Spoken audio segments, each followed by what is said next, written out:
Let's see if that's working now. Any audio? Oh my. 4 viewers. Let's see if that's working now. Any audio? Oh my. 4 viewers. There we go. Alright. Let's see if that's working now. Any audio? Oh my. 4.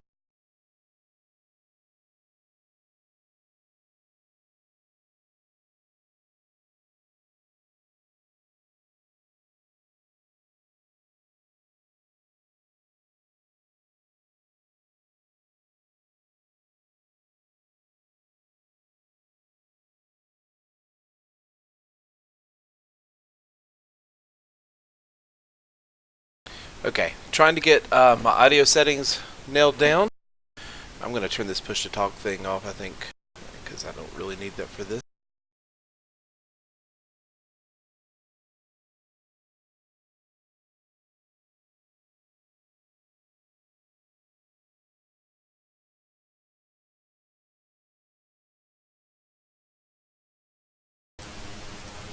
Okay, yeah, that looks like it's working better now. Okay. So, check in just a second. Like, I see you guys in chat. If you could tell me if you can hear me now. Just say, hey, audio's fine, and just let me know how that's going. Awesome. That is what I want to hear. Sounds like I'm speaking into a fan, huh? That's weird. I'm not sure why that is. Let's give it a sec, see if it clears up. And we'll go from there. Okay. Good stuff. Alright, so I'm going to move chat off the window here. And there's information about Ed Camp Asheville. Alright, give it just a moment. I am your father. How's that?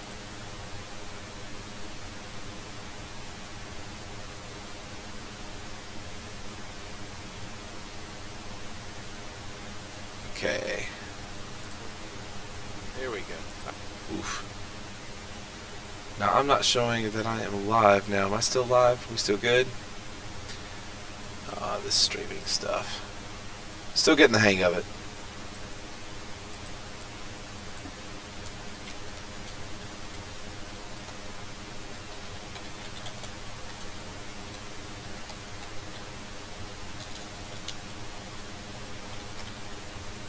Okay, good stuff.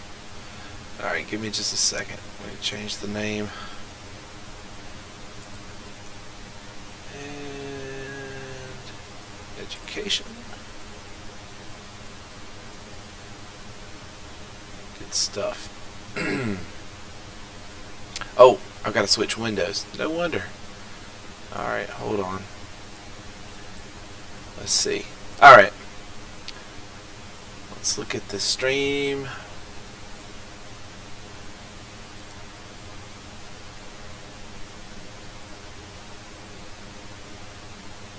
Alright, yep. Looking better. Oh, and I just messed up my background.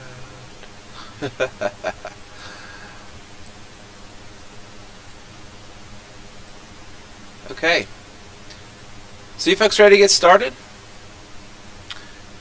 Trying to see who we have here. Andrew and Webster.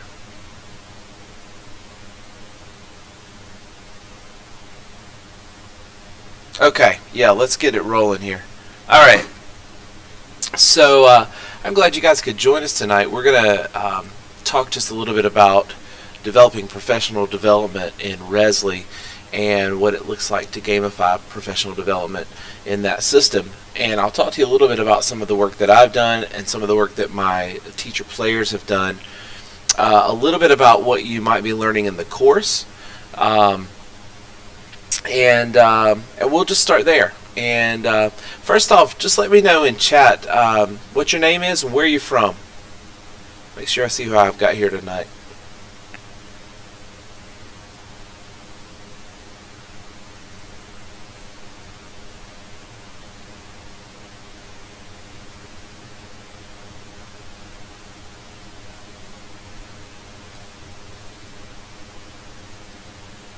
Miami. Hey, welcome, Andrew. And Marie from Winston-Salem. Fantastic. All right. Good stuff. So Marie's just down the road from me. Hey, to miss you at NC Ties, Marie. Maybe we can catch up next year. Maybe you can get out to the conference next year. It's a fantastic conference. We had a good panel session.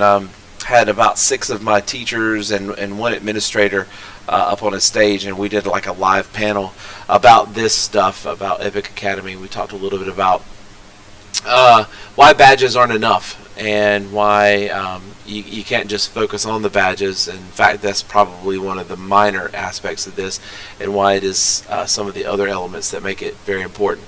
Okay, so we're going to jump in here, and at any point, this is designed to be a conversation, so just encourage you to chime in with any questions that you have. First off, it looks like I know, Marie, that you're well underway in the course, and I see that you've started your design document and all that good stuff. And so just talk to you a little bit about how I think about instructional design in this platform, what I've learned about it, and what I'm still learning. Okay, so to start with, let's jump ahead. I'm going to scroll to a different set of quests here. This is actually in Epic Academy in my districts, and so we currently have 115 quests here in the system. Now, are you guys, how familiar are you with Rezzly? Do you have a lot of experience with it, or are you fairly new to it?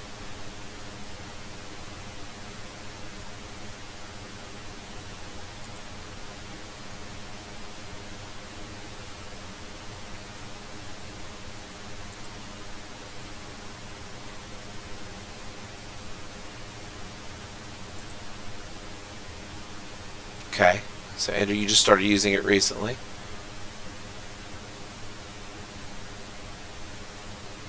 Okay, I got you.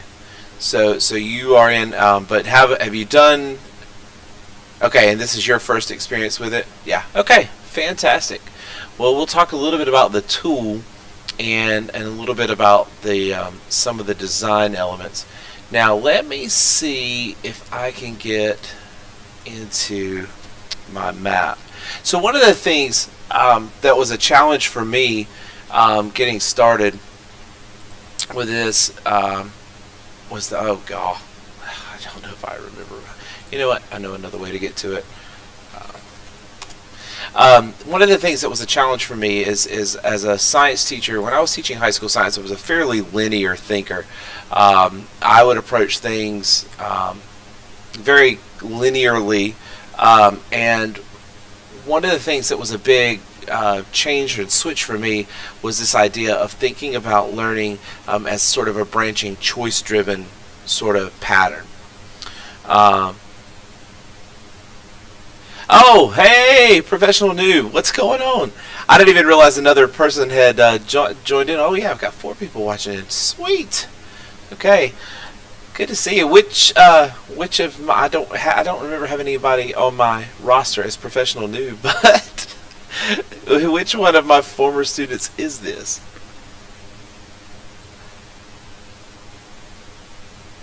And by the way, what we're talking about is building gamified professional development for teachers. So,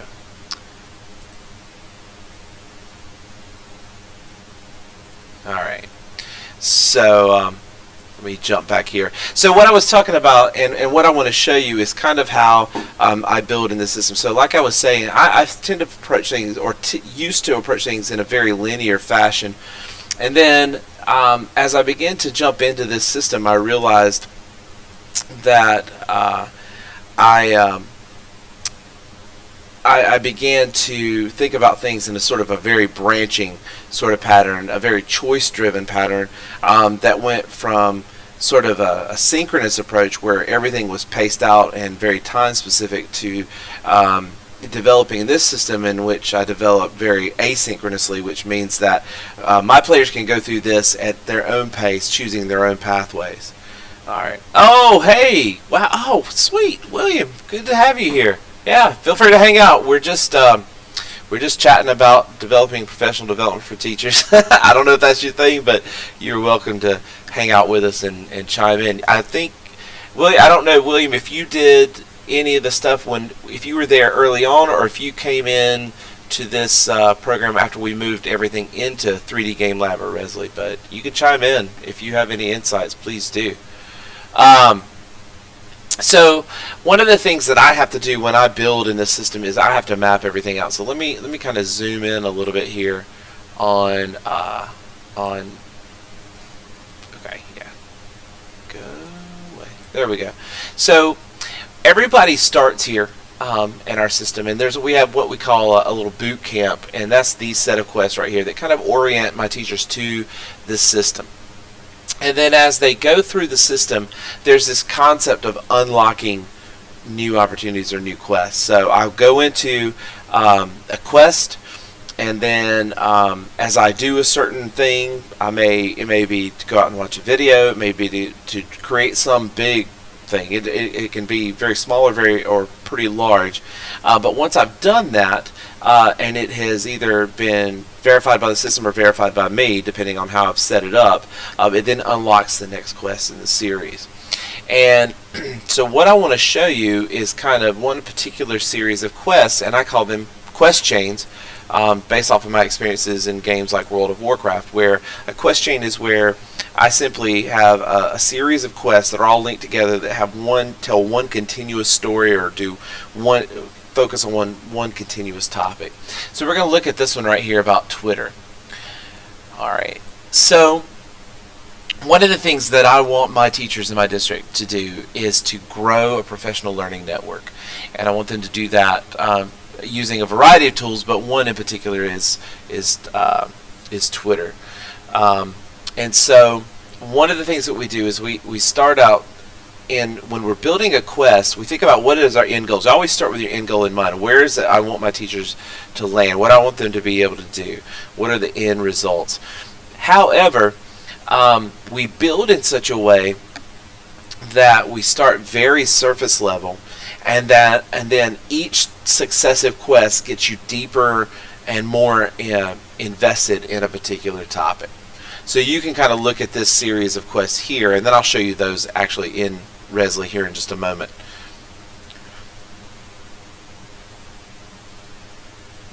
Oh yeah, so you were in professional noob. You were in WoW and School Project at Cape Fear Middle at the beginning. That's awesome. Yeah, it's still going on in some of the schools. Some schools are still using it, which is really exciting, and that's really a testament to you guys, you students, who kind of paved the way for that. That was awesome. Our pioneers. All right, so here is the quest tree, and we have what is Twitter. So in this quest, I introduce teachers to what is Twitter. Let me show you that in this system here. So here's the first quest in the series. So a teacher that comes into this, then they look at this and they say, okay, well here's a little intro. What's it all about? What are all these words I've heard people talk about that exist around this idea of Twitter and so forth? And so they'll jump in, and a little bit of definitional information here, and then a video, a YouTube video. It's the What is Twitter in Plain English series, which are great. Those are great introduction kind of videos for people who just want to know what something is. So once a teacher explores this, they can simply, and I'll have them do one of two things. I'll either have them respond with a couple of ideas, a little reflection, a few thoughts, whatever, either in the submission box when they complete a quest, or have them go excuse me, and have them put their thoughts or ideas into a threaded discussion. Now, the majority of the evidences and such, and discussions and reflections that I collect from my teachers actually take place in our district's learning management system. You could do that. You could link those into a shared Google Doc. You could now put those right directly into Rezzly itself with that new discussion feature, which is a fairly new feature. So you could do all of that. Now, the reason that I have my teachers post most of their responses into our learning management system, and we use Power School Learning, formerly Haiku, the reason that I do that is that gives my teachers an opportunity to go in and look at what their colleagues are saying, what they're reflecting, what their evidences and artifacts and such are, and that tends to be pretty powerful because it builds a sense of community. And I was curious about that in our panel discussion at NC Ties last week. I asked my teachers on the panel, that came up, and I said, so I'm curious because I don't know the answer to this, but how many of you actually spend time looking at what other people are posting? And all of them said that they do, and that's an important part. So that was kind of cool, and also an affirmation that strategy is actually working, because so often my teachers can't, well, I wouldn't say so often, it's actually, we do a really good job of this in our district, but there's so many times where teachers either are or feel like they're working in isolation. And so this is an idea, part of the idea here is to build that community, and that's very important, is to give opportunities to build community amongst the teacher players in the system. Okay, so let's jump back into this here and talk a little bit about how this works. So here a teacher comes in and they say, okay, well, what is Twitter, blah, blah, blah, I read this, I understand, okay, kind of got a definition level, base level understanding of what Twitter is now. Now, one of the things that's very important to me in the design here is that if a teacher wants to stop at this point, that's fine. I have no problem with that at all. For some people, that's all they need. It's just a conceptual level of something. But if they choose to, they can move forward and go deeper. And by doing so and going through all the quests, ultimately that will lead them to the badge, which is sort of that final goal. So let's jump back to the Bubblist and see what's next. So here we have what is Twitter, and then that leads into a quest called the Power of Twitter Search. So let me jump back to that one and kind of show you. Okay, it takes me here, so let me go back here. I was on page 6, and the Power of Twitter Search is here. So with Twitter, a teacher can utilize Twitter as a resource without actually being invested. They don't have to create an account or anything like that. They can go in and do some meaningful searches and learn how to use Twitter search, and that will help them sift through the many millions of tweets that are going out every minute to find resources and networks and information that are useful to them. So it is possible to utilize Twitter without actually being invested in Twitter in any way. And so that's sort of the next step. So we talk a little bit about what a hashtag is here, how that works, and about communities of educators and professionals, etc. And then again, another short video talking about Twitter search and how that's important. I teach them or give them the address to the Twitter search website, and then give them some opportunity to go and do some research on a particular topic. Once they do that, they come back and post their responses, this time in our learning management system. So I'll actually take you there and show you some of the things that our teachers have said. Okay, so here's the Power of Twitter Search responses, and let's jump down here and look at one of our teachers. So Rebecca Bennett is one of our amazing teacher librarians in our district, and you can see here her response. So she says she routinely uses it to search the SCS Ed hashtag. Now that is the hashtag that we as a district of teachers have kind of come together to say this is the hashtag that we're going to use. So anytime we're sharing great news, resources, etc., we're going to put that hashtag in. And so again, kind of leveraging that social media to build network within the district. But then you can see some other things that she has searched as well: STEM, STEAM, Makerspaces, Maker Ed, Lego Education, Little Bits, etc. So again, this is where teachers can come in, and they can also go in and see what other teachers in this system have put in, like what it is that they're searching for. So Matthew White is one of our assistant principals in the district, and he's in a doctoral program right now, and so you can see some things that he has done some research on as well. So the idea here is that our teachers are coming back, they're posting their evidence. Once they've done that, then they complete that quest, and then it takes them into the next quest, which is creating a Twitter account. So this is at this point we're getting a little more invested, and in fact we're crossing a very important threshold here. So let's jump over and look at that quest, and we'll talk about how it's set up and organized.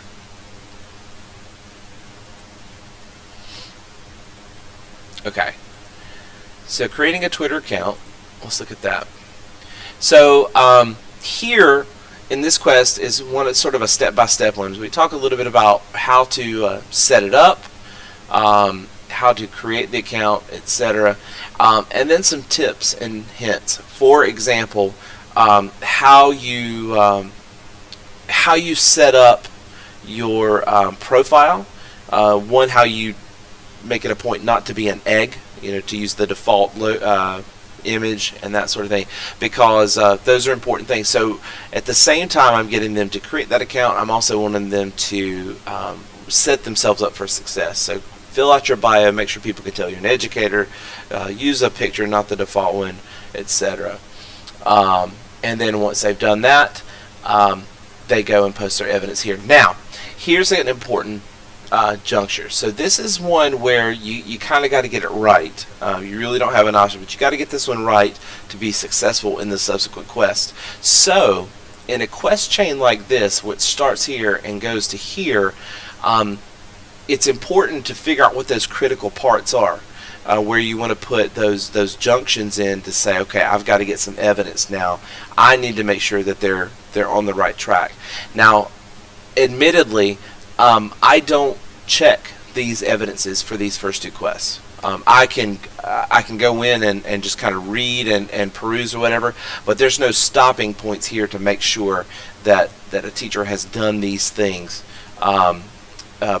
No verification required. However, here on this one, I actually do get verification, because one, I want to make sure that they've got it set up right, that they're ready to go, and that they're going to be successful. So let's jump back then and look at the Twitter account one. So once they've done that, I'll have them go and post simple, like, what's your evidence that you've set up a Twitter account? A link to your Twitter account. Very simple kind of task.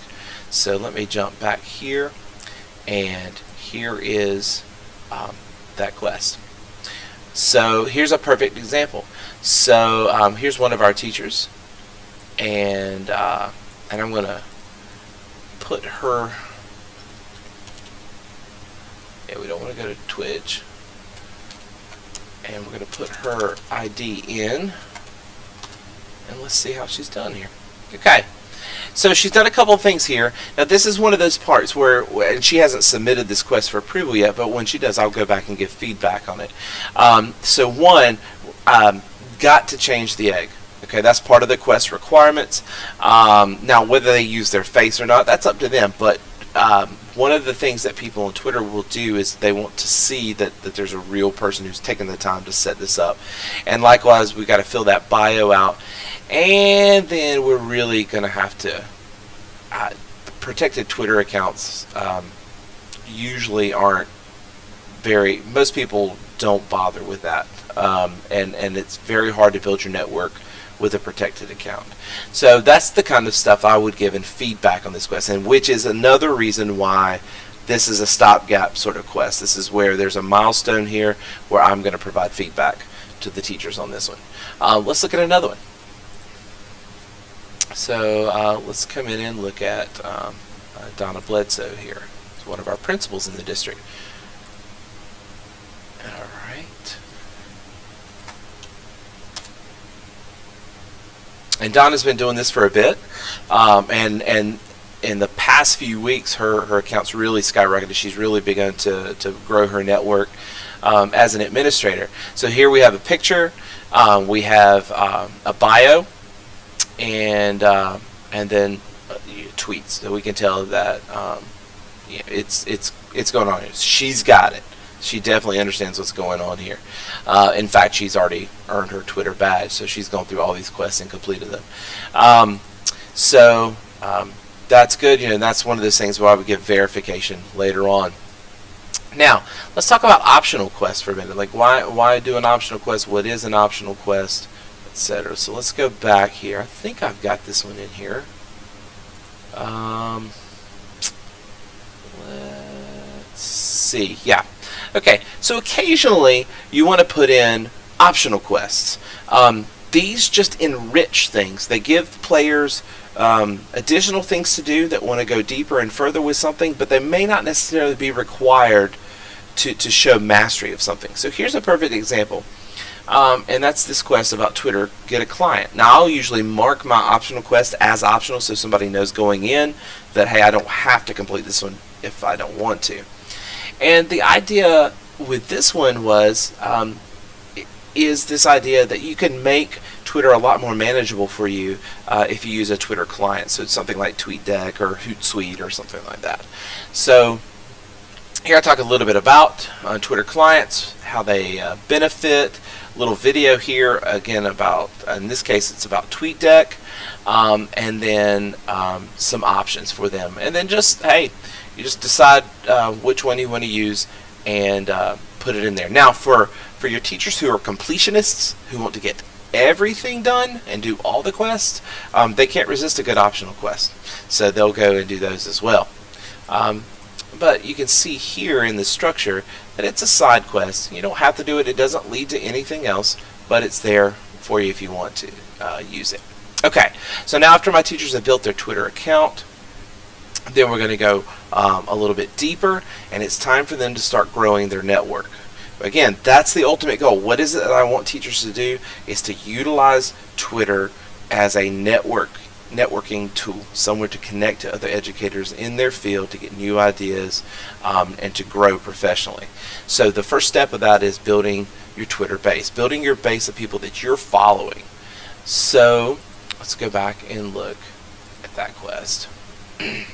And hopefully as you're looking at this, you're getting an idea about the design philosophy. Again, going back here, you see how we start very shallow, just what is Twitter, to the point where we're really getting invested here as we create a Twitter account, and now we're starting to really get invested in these last couple of quests here as we move toward earning our badge. Alright, so let me jump over here, and we're going to look at that next quest about building your base.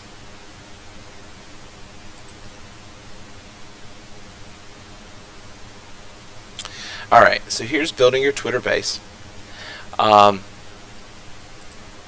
And this is designed to help teachers do that, and to talk about that. So in this quest, we talk about the idea of connecting to people and growing a meaningful network, and why it's important, and who you should follow, and how many people you should follow, etc. In this quest, I simply give links to resources. 50 education leaders we're following on Twitter, we follow those top 100 educators, etc. And then tips on things like finding people that you like and going and looking at who they follow and following some of those folks. So the ultimate goal of this quest is that they simply have to go and follow at least 25 other educators. Once they've done that, they simply submit that quest, and then that unlocks their final quest in the series. Now, this is a good point for me to show you a couple of other things, and that's like achievements. So let's talk about how that works. So one of the things that I like to do is keep things interesting, try to appeal as many different kinds of player types. You know, you have your people who want to complete everything, you have people who just want to explore and dabble in a lot of different things, that sort of thing. There are also times where I want to reward a player for something that doesn't necessarily have an academic connection or a connection to mastering a particular tool or idea or concept or pedagogy or whatever. So in this case, here's a perfect example, and this is the achievement for 100 followers. So one of the things that I want to encourage people to do, again, is grow in their network. One, by following other people, but two, by getting people to follow them. And so if a teacher in our system gets to the 100 follower threshold, then they can come in and claim that achievement. Now the way I manage that myself is that I'll go in and I'll build in optional side quests for that. So let me show you what that looks like. Going back here, And here's the 100 followers achievement. So it's just very simple. Did you get 100 followers? Do you need that? Do you need that achievement, that badge or whatever? Go for it. Once they do that, this quest is set to automatically award them that particular recognition in their player card. So let me show you what that looks like. Let's jump into, well, here we'll just look in our reward section. For example, here are different badges that we offer, and here's the 100 followers achievement. So all it does, it says as soon as they log in and they've successfully unlocked this will pop up on their screen. So congratulations, adventure, you've earned the 100 followers achievement for meeting that threshold. And yeah, I do make sure that these kinds of things are verified. It takes me just a couple seconds to verify that they've actually done that. So I'll jump in and check it out just to make sure that they have satisfied the requirements.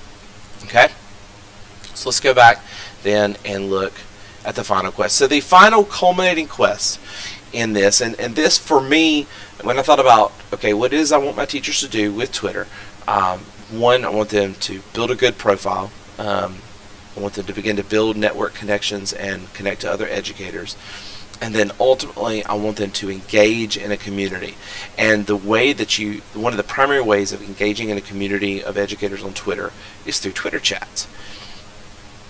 So the culminating quest in this quest series is connecting to a Twitter community, and that's through a chat. So let me show you that quest, and then we'll look at some of the things that our teachers have submitted. It's pretty straightforward. Okay.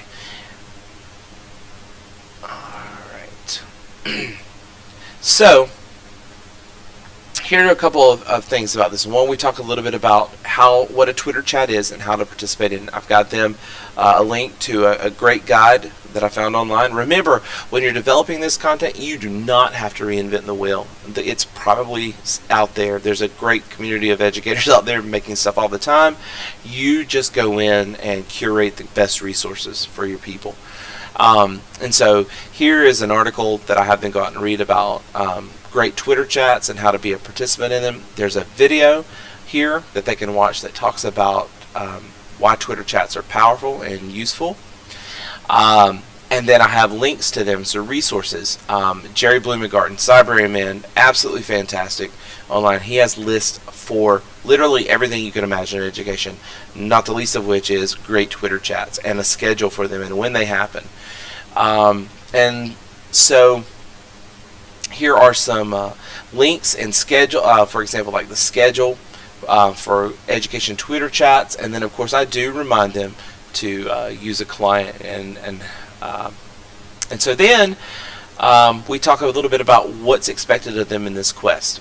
And so I have them choose which one they want to participate in, find out when it meets, and then participate in it. And what I want them to do is share with me at least 3 screenshots of that provide clear evidence of their active participation in that chat. So let's go look at a couple that that my folks have put in.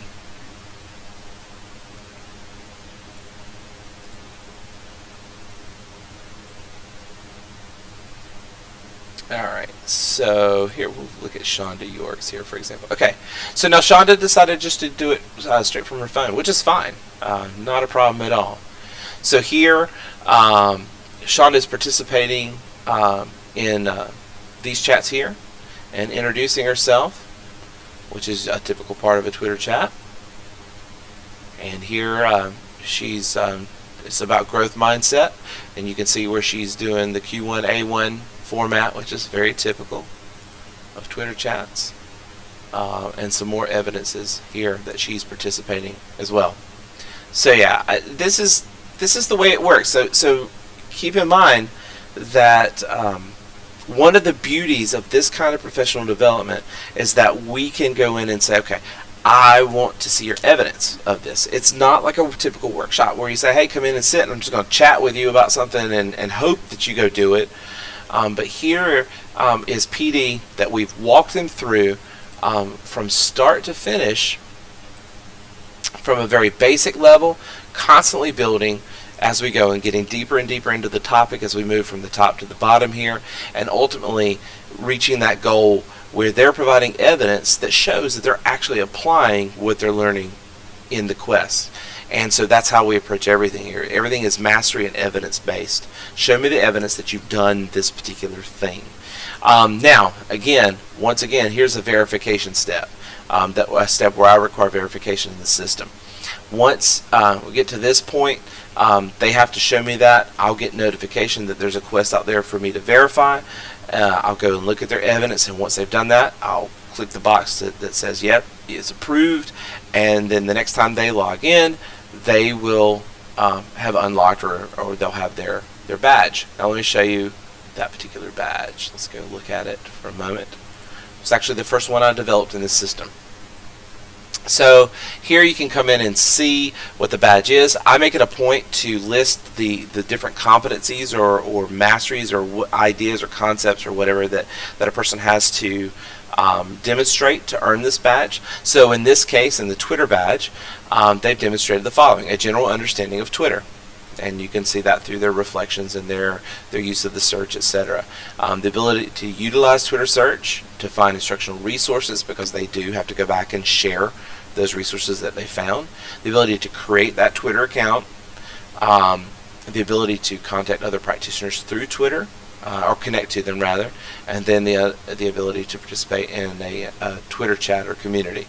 Again, we've collected evidences of these all along the way. They've built upon each other. These concepts have built upon each other.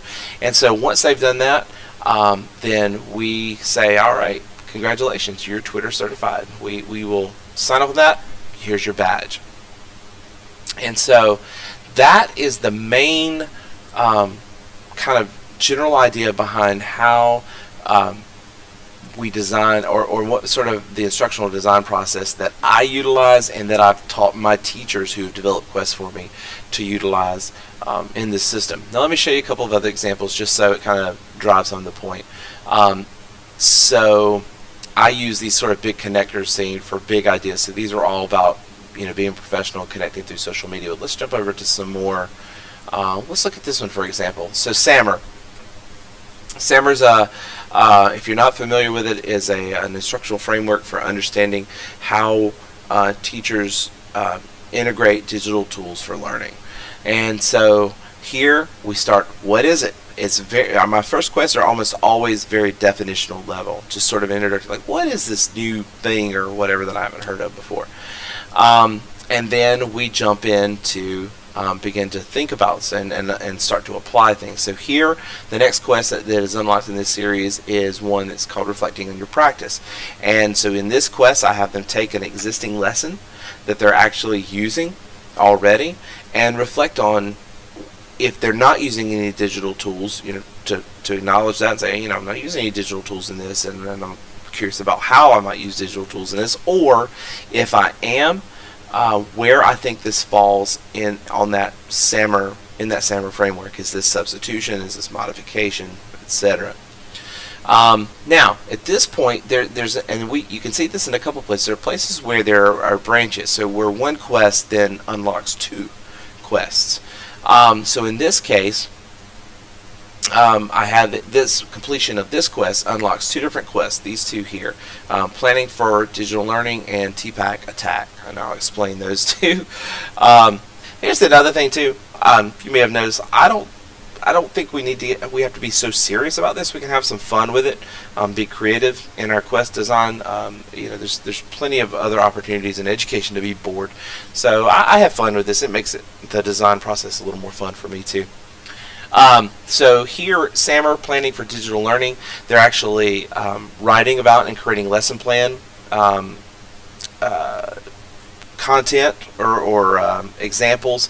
So as they're planning to implement a lesson that involves digital tools and using those digital tools in such a way that it's going to enhance the learning in some way or another. Now, in TPAC attack, we're actually using the TPAC model to actually practice a little bit, or to talk a little bit about what TPAC is, how that concept and that way of thinking works, and it ties beautifully into SAMR. And then I actually that unlocks the quest where they actually go, and there's a website called the TPAC game, where you just simply get several different randomized scenarios between different pedagogies, content areas, and digital tools, and they have to kind of fill in the blank. Like if you have this and this, what would you fill in as the third component of that? So I have them do 3 different examples of that and share back what it is that they did and the evidence is for that. Now, here's an example of a quest that doesn't unlock until you've completed 2 subsequent quests. And so you can set that up in Rezzly. You go in and you just say that there are 2 prerequisites required, Quest A and Quest B, before Quest C is unlocked. And that's one of these examples here. Once they've done that, that unlocks the implementation quest for SAMR, where they actually have to go and, in this case, take the lesson that they designed here and go and actually implement it with their students. And here I ask them to they've already provided sort of the lesson plan here. Here I want evidence either in the form of student artifacts, student created work, or photographs or video of that quest or that lesson in action. Like, show me that lesson in action. Show me you working with that digital tool with your students. And that's really cool, because again, they have to go and actually apply what they're learning, which is way better than just a workshop on or a sit and get on what SAMR is. And once they've done that and I've verified it, then that unlocks the SAMR badge. So here's some other ones that we've done too. Google Apps for Education. We've had all the major components of Google Apps: Drive, Docs, Forms, Slides, and Sheets. And here's another idea that you might want to utilize too at some point.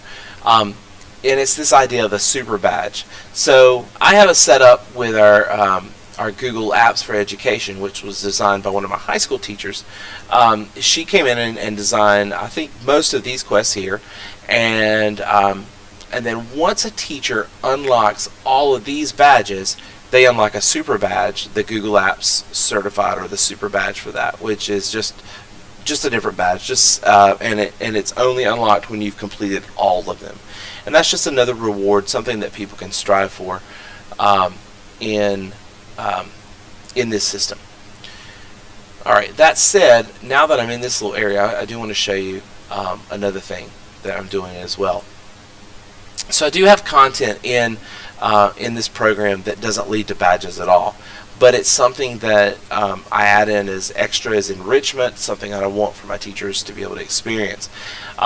So we've all been out and we've seen great videos or read really great articles, but the idea of having a workshop and having teachers come to a location just to watch a 15-minute TED Talk, for example, or to read a 2-page blog post or something like that doesn't make any sense.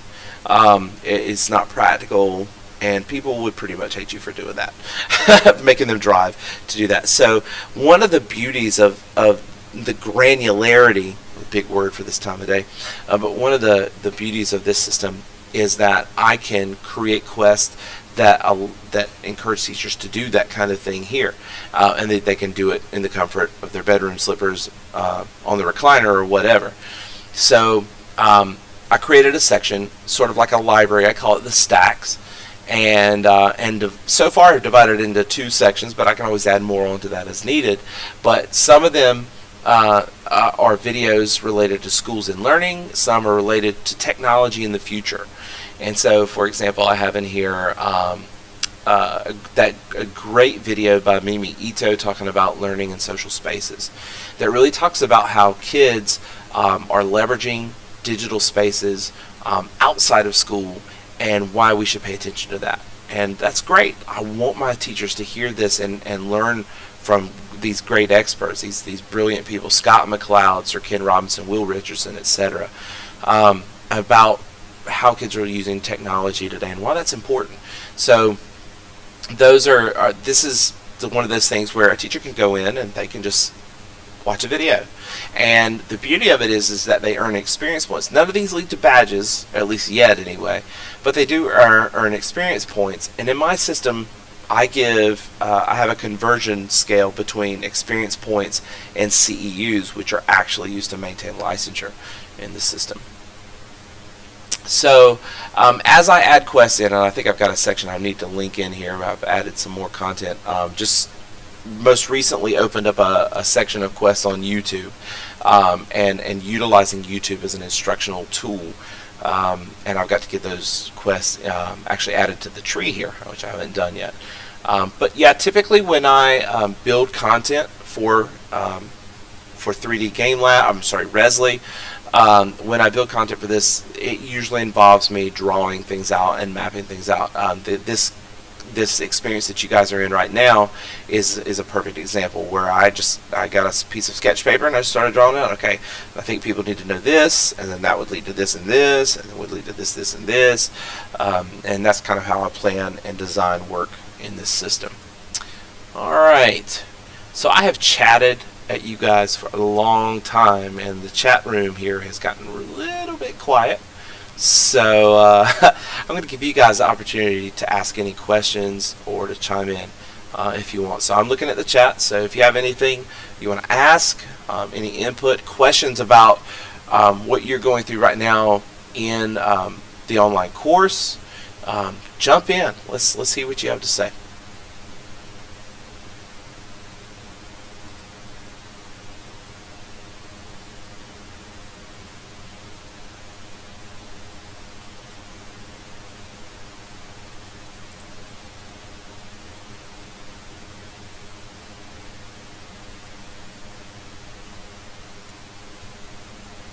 I may have put you all to sleep.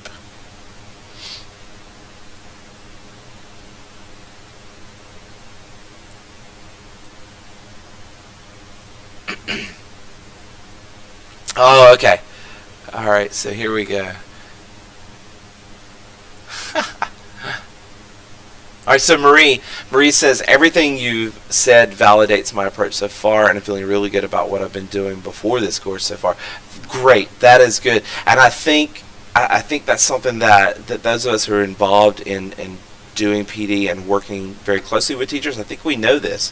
I always tell people that this idea of using this tool for teacher professional development, for me personally, came out of a discussion at an ed camp. And I think that's where we were talking about what is it that is missing in professional development, what is it that we want, and this was a way of doing that. So I'm glad that it validates what you've been doing, and then hopefully you're getting some new ideas. I love Rezzly. I really do. I love this tool, and the reason that I love it is that it's not just about badges. That it's built really around this idea of a quest-based approach, that you have this sort of that we honor the individuality of the learner, that we can give the learner choices, and that sort of thing. And that's what it allows you to do, and it makes the gamification part very, very manageable. I have tried to do this with things like Google Sheets, and sort of automating things through Google Sheets, and that's doable, but it's a little bit cumbersome ultimately. So I'm glad it's been helpful. So Andrew says, I just really don't have much to chip in now. I work in an independent school, and my colleague and I just started looking at Rezzly to gamify some of our classes. Hey, that's awesome. You got to start somewhere. I was introduced to Rezzly at a point which I was trying to do a lot of what we're doing here with this tool, with Moodle and Google Apps for Education, and we were making it work, but it was just not elegant, and that's the beauty of this tool, is that it's very elegant. And it really helps out a lot. Yeah, and just like Marie says, it's a tremendous amount of work. Absolutely. Any other comments or questions before we wrap up for the evening?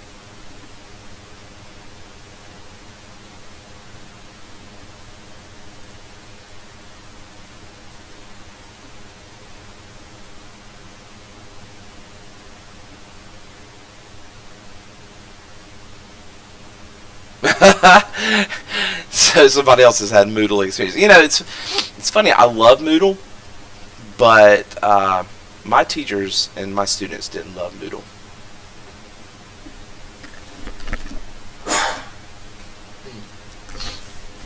Excuse me. Yeah, Moodle is it's nice, but it is just a little cumbersome sometimes. Yeah, and this idea of tying things back into your learning management system, you can do that simply just by linking.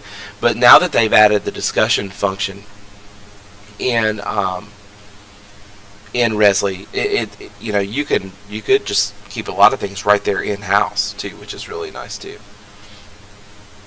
Well, good, Andrew. I'm glad this has been helpful, and Marie, I'm glad it's been helpful to you. Very happy to take time to share with you. We'll come back together here. I think next week we're going to meet together one evening, and we'll talk a little bit more about it. So you should be a little further into your design process at that point. And that's really what I want you to do is just practice. I hope that as you progress through this experience that you'll actually design some content that you'll be able to use. The beauty of this is that I can actually take this content that I develop and use it to support my own teachers in my district, because I am very adamant about bringing people into at least a face-to-face session to talk through them through the sort of the philosophy and the design elements of this, or potentially in the future having them work through this course content or whatever to begin to understand how to develop in this sort of the ideas behind how we chunk our content here, and how we build, how there's that sort of that idea of successive or progression sort of idea, and then that how we do mastery and evidence. I think that's really important, and so yeah, I agree. Those are that's real important to me, and I think that's important because one of the things that I do is there's no way I could develop all this content, and so I will. So far, what I'm hoping to do is every year to bring a group of teachers in and task them with building content for their colleagues, and we did that last year and tripled the number of quests that we have in the system, which is fantastic because it just gives more stuff for our teachers to do. So William says, I can't say much for the mechanics, but if you want to gamify your class, it's a good idea to look at what's popular and figure out the kind of players your students are before picking something to play. I think you're absolutely right. Good point, William. And William went through some Moodle stuff, so he knows that's a pain too. Absolutely, and that's from students, so we know, yeah, that's not the best system at all. But yeah, I think it's and this approach to professional development is not necessarily going to appeal to all players. And what's fascinating to me is how different teacher players in this system approach it differently. Some, like I said, are completionists. They want to get every single quest completed, unlock every badge, every achievement, etc. And some are fine and just kind of have this sort of ebb and flow, like I'm in it, I'm not in it, I'm in it, I'm not in it. And we'll talk a little bit about that maybe next week, is about how some strategies I'm using to sort of manipulate it. It's like kind of manipulating the game behind the scenes. So we'll talk a little bit about sort of being the game master in the background and what that looks like. Well, thank you all for joining me tonight. Again, if you're in the course, you certainly can contact me through that. We have a Q&A forum in there. You guys can email me, lucas@edurealms.com, and certainly via social media like Twitter. So you can reach out to me, Lucas Gillespie, that's Gil is Pie, on Twitter, and tweet me anytime. I know Marie helped me identify a little glitch that I had in the system. I actually reward my players in our district Epic Academy for finding glitches in there. They can accumulate a number of bug squasher tokens, is what I call them. I haven't figured out what I'm going to do with them yet, but yeah, that's actually fun because that lets me show a little transparency and stuff. But anyway, thank you so much for joining us tonight, and I hope you all have a great rest of the week, and that your quest development goes well, and that you put together some pretty epic learning for your teachers. And with that, I'm going to close down the stream. I hope you guys all have a great week. We'll see you soon.